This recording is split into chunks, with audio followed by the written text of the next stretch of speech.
Everyone, চলে এসেছে একটা নতুন ভিডিও নিয়ে, একটা চটপটা একটা রেসিপির ভিডিও। তো চলো, আজকে বানাবো হচ্ছে আলু কাবলি। তো প্রথমে এখানে 3টে বড় বড় আলুকে আমি এখানে ভালো করে সিদ্ধ করে নিয়েছি। আর সিদ্ধ করে কিন্তু আমি আলুগুলোকে ছোট ছোট করে কেটেও রেখেছিলাম। তারপর এবার যে আলু কাবলিতে যে মশলাটা দেবো সেটাই একটু ভেজে নেব। তো প্রথমে কয়েকটা গোলমরিচ আর 2টো শুকনো লঙ্কাকে ভালো করে ভেজে নিয়েছি।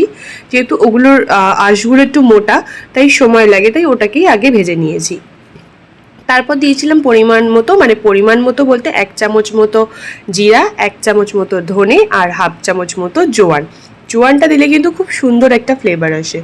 তো ততক্ষণই ভাজবো মশলাটা, যতক্ষণ না মশলাটা থেকে সুন্দর একটা গন্ধ বেরিয়ে যায়। তো মশলাটাকে ভেজে আমি তুলে রেখে দিয়েছিলাম একটা বাটিতে ঠান্ডা হওয়া পর্যন্ত, তারপর সেটাকে গুঁড়ো করে রেখেছি।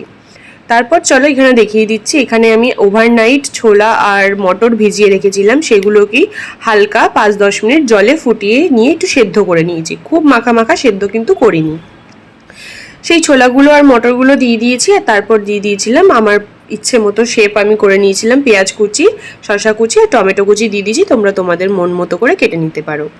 তারপর এখানে দিয়ে দিয়েছিলাম যে মশলাটা গুঁড়ো করে রেখেছি সেই মশলাটা।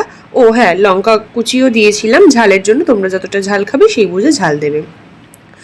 আর রেগুলার নুন দিয়েছিলাম, যে নুনটা আমরা রান্নায় ব্যবহার করি সেই নুন, আর দিয়েছিলাম হচ্ছে বিট নুন। আর যে মশলাটা গুঁড়ো করে রেখেছিলাম সেই মশলাটা তো অবশ্যই দিয়েছি।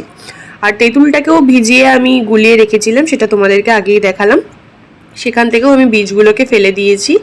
আর তেঁতুলের জলটা, মানে তেঁতুলের যে পাল্পটা, সেটাকেও আমি দিয়ে দিয়েছিলাম আলু কাবলির মিক্সারের মধ্যে। সেইটা দিয়ে ভালো করে মেখে নিয়েছি আমি, দেখতেই পেলে তোমরা। আর দেখো লাস্টে এটা হচ্ছে রেজাল্ট। কেমন হয়েছে তোমরা অবশ্যই জানিও। আর তোমাদের কেমন লাগলো দেখে কি জিভে জল আসছে, এরকম টক টক ঝাল ঝাল নোনতা নোনতা আলু কাবলি দেখে। আমি কিন্তু খেয়ে নিয়েছি, বাট আমি যে ভিডিওটা বানাচ্ছিলাম, মানে যতক্ষণ আমি ভিডিওটা এডিট করেছি সেই পর্যন্ত কিন্তু আমার মুখে একদম জল চলে আসছিল। তো অবশ্যই তোমরা জানিও যে এটা কেমন লাগলো তোমাদের।